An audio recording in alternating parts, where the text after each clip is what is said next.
Hi guys, this is Rebecca, your Executive Director of BNI Sydney Northwest, and I want to tell you something. I love Zoom. I love the sleep-ins. I love not having to travel anywhere. I love not paying for parking.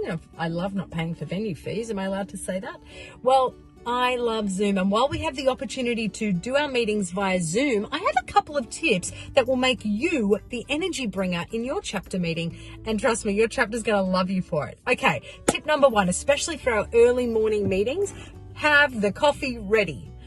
There is something about caffeine. It lifts the spirits. It makes you happy. You just need that coffee ready to go at 6:30 in the morning. And if you have compliant children like me, have them make you the coffee.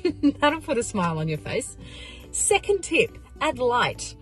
Your space that you are zooming in from is so important. It builds credibility and it builds visibility. Have the space behind you clear and clean and professional. If you, like me, have to sit on your dining table with the lounge room on one side and the kitchen on the other and husband and kids and craziness, then close the blind behind you and block it out. Make sure that you actively use the mute key. Putting a light in front of you, you can get a cheap light from Bunnings or from an online store, and that light in front of you adds kind of an ambience to your space. It brightens your face and it allows you to be visible in the chapter. Okay, tip number 3, be early. 9 times out of 10, the first people to arrive at a chapter meeting are the visitors. Don't leave the visitors. It's so hard to get them there. Don't leave them there scratching their heads wondering where the people are. Don't clock on at 7:01 for a 7 o'clock meeting. Be there at 6:30. Be there at 6:30. Don't wait. Don't be too busy. What we need to do is have our co-host or our host rename our visitors and substitutes by putting a little V in front of their name or an S in front of their name. Actively strike up a conversation. Ask them questions. Be that person that talks, which brings me on to my third point, which is chat with people. Don't get on with your work. Don't sit there and mute. Don't have the screen on and go and do something else. Be the person who talks. This is a huge opportunity. Referrals are being passed. Don't miss out because you are awkward and shy during the open networking. Be the person that steps out of their comfort zone and asks the visitors, asks the other members, how has your week been? What's COVID doing for your business?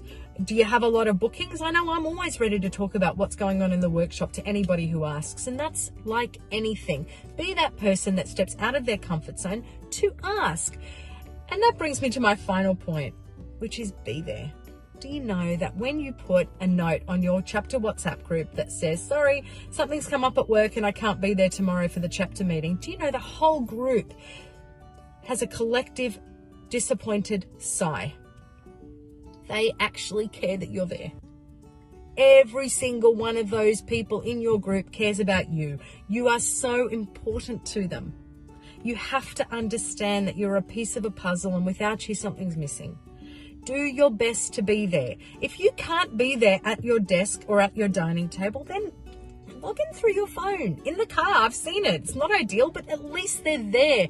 Do you know what an effect that has on the chapter? It lifts the spirits. When I talk to somebody and they say, we were all there, 100% attendance in our chapter, do you know how important that is for the morale of the chapter?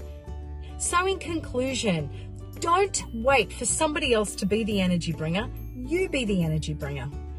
There is nobody else that will bring the energy that you will bring. You could change someone's whole day. I challenge you. Become the energy bringer.